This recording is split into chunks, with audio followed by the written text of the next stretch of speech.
ప్రధాన శత్రువు ఎవరు? మాలలు చూపించబడుతున్నారు. అంటే ఈ రోజు రాష్ట్రాన్ని పరిపాలించిన, మొన్నటిదాకా పరిపాలించిన జగన్మోహన్ రెడ్డి శత్రువు కాదు మాకు.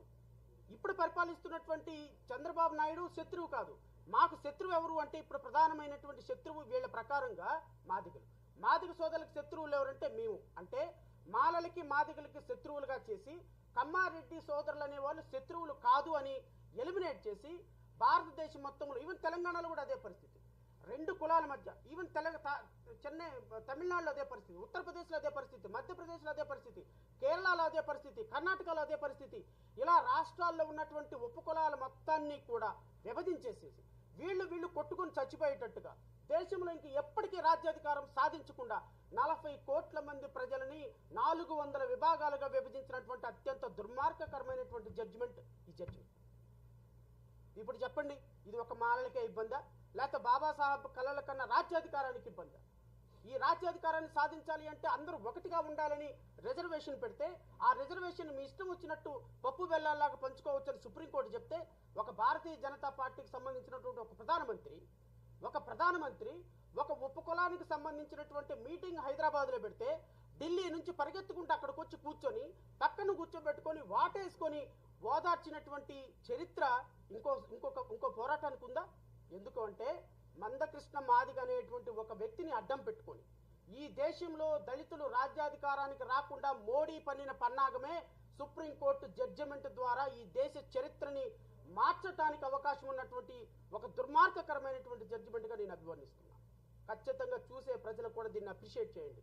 ఈరోజు ఎస్సీలకే వచ్చింది, కానీ ఈ జడ్జిమెంట్ ద్వారా ఆర్టికల్ 341 ప్రకారం అవకాశం లేనప్పుడు ఆర్టికల్ 342 ప్రకారం ట్రైబల్ పీపుల్ కూడా రేపొద్దున వర్తిస్తుంది. ఎరికల వాళ్ళు కొంచెం ముందుకెళ్లారు, యానాది వాళ్ళు ఇంకా తక్కువగా ఉన్నారని వాళ్ళ మధ్య రేపు విభజన తీసుకొస్తారు, వాళ్ళ మధ్య రిజర్వేషన్ తీసేస్తారు. సో మాలకి మాదిగకి 59 ఉపకులాలకే కాదు, భారతదేశంలో ఉన్న 1108 ఉపకులాలకి ట్రైబల్ పీపుల్ కూడా రేపొద్దున ఈ జడ్జిమెంట్ అనేది ఒక స్థిరాఘాతం కాబోతుంది అని ఒక మెసేజ్ ఇవ్వటం కోసమే మేము చేస్తున్నటువంటి ప్రయత్నం, ప్రసాద్ గారు చేస్తున్నటువంటి ప్రయత్నం. ఈ ప్రయత్నాన్ని అప్రిషియేట్ చేయండి, ప్రయత్నంలో లొసుకులు వెతకండి. నిజాయితీగా నిష్కల్మషమైనటువంటి మనసుతో ఒక బృహత్తరమైనటువంటి కార్యాన్ని తమ భుజాలకు ఎత్తుకున్నటువంటి దేవి ప్రసాద్ గారి వెంట నడవటానికి ఈ యావత్ దళిత సమాజం మొత్తం, అంబేద్కర్ వాదులు మొత్తం సిద్ధంగా ఉన్నారని అయితే నేను ఈ వేదిక నుంచి ప్రకటిస్తున్నా. ఇది పోరాటం ఇంతటితో ఆగదు సోదరుల. నేను ముఖ్యమంత్రి చంద్రబాబు నాయుడికి, ప్రతిపక్ష నాయకులు జగన్మోహన్ రెడ్డికి, ఈ దేశంలో రాష్ట్రంలో ఉప ముఖ్యమంత్రిగా ఉన్న పవన్ కళ్యాణ్కి, ఈ దేశాన్ని పరిపాలిస్తున్న నరేంద్ర మోడీకి చెప్తున్నా, 80 లక్షలుగా ఉన్నటువంటి ఉపకులంలో ఒక మాల సామాజిక వర్గాన్ని మీరు అవమానిస్తున్నారు. గుర్తుపెట్టుకోండి, వర్గీకరణ మీద మీరు ఒక్క అడుగు ముందుకు వేసినా అదే 100 అడుగుల అడుగుల్లాగా మిమ్మల్ని పాతాళాలకు తొక్కే అడుగు అయిపోతుంది. గుర్తుపెట్టుకోండి.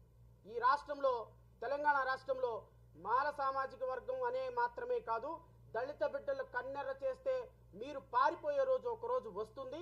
ఈ పోరాటం ఇంతటితో ఆగదు. ఖచ్చితంగా దేవి ప్రసాద్ గారి నాయకత్వంలో ఢిల్లీ స్థాయిలో అన్ని జాతీయ పార్టీలను కలుపుకొని అతి త్వరలో ఒక రౌండ్ టేబుల్ కాన్ఫరెన్స్ ఏర్పాటు చేసి దేశం స్థాయిలో దేశం మొత్తం మా వైపు చూసే విధంగా, మేము చెప్పే ఆర్గ్యుమెంట్ ని వినే విధంగా, ఒక ఇంటలెక్చువల్ కమ్యూనిటీ ఏ విధంగా ఆలోచిస్తుంది, రాజ్యాంగం ఏ విధంగా విచ్ఛిన్నం అయిపోతుందని ఖచ్చితంగా వారిని సంప్రదించిన తర్వాత ఢిల్లీ స్థాయిలో ఆజాద్ని పిలుస్తాం, అంబేద్కర్ మనవడిని పిలుస్తాం, కలిసి వచ్చే అతువులు పార్టీ వాళ్ళని పిలుస్తాం, ప్రతి ఒక్కరిని అందరినీ ఏకం చేసి ఢిల్లీలో ఒక రౌండ్ టేబుల్ కాన్ఫరెన్స్ పెడతాం. వీలైతే ఢిల్లీలో ఒక ధర్నా చేసే కార్యక్రమం కూడా ఆలోచన చేస్తున్నాం. అవసరమైతే మా సెగ ఢిల్లీ తాకే విధంగా, ప్రతి ఒక్క గుండె చప్పుడు వినే విధంగా మేము ఒక అద్భుతమైనటువంటి ప్రణాళికని ప్రజల సహకారంతో, మేధావుల సహకారంతో, అంబేద్కర్ వాదుల సహకారంతో, రాజ్యాంగ పరిరక్షణ సహకారంతో దేవి ప్రసాద్ గారి నాయకత్వంలో ముందుకెళ్ళటానికి ఒక రాజకీయ పార్టీగా నేనైతే 2 కళ్ళ సిద్ధాంతంలో లేను. ఎందుకంటే నాకు సంబంధించినంత వరకు రాజ్యాంగం ప్రామాణికం. రాజ్యాంగం విచ్ఛిన్నమైతే అది మాలలకి మంచిది కాదు, మాదిగలకి మంచిది కాదు. రేపొద్దున క్రిమిలేయర్ సిస్టమ్ వచ్చి, ఫస్ట్ జనరేషన్ రిజర్వేషన్ వచ్చి మాదిగ సోదరుడు ఉద్యోగం కోల్పోతే ఫైట్ చేయాల్సింది నేనే, ఫైట్ చేయాల్సింది ప్రసాద్ గారే, ఫైట్ చేయాల్సింది రామారావు గారే, ఫైట్ చేయాల్సింది మల్లేశ్వరియే. సో రేపు మాదిగ సోదరులకు వచ్చినా, మాల సోదరులకు వచ్చినా, ఈవెన్ రాజ్యాంగంలో హక్కులు కోల్పోయిన ఏ కమ్యూనిటీ వారికి వచ్చినా ఫైట్ చేసేదానికి మేము రెడీగా ఉన్నాం. కారణం, we love constitution, we respect constitution, We respect Ambedkar ideology because Ambedkar constitution is not ruling only for the SC, ST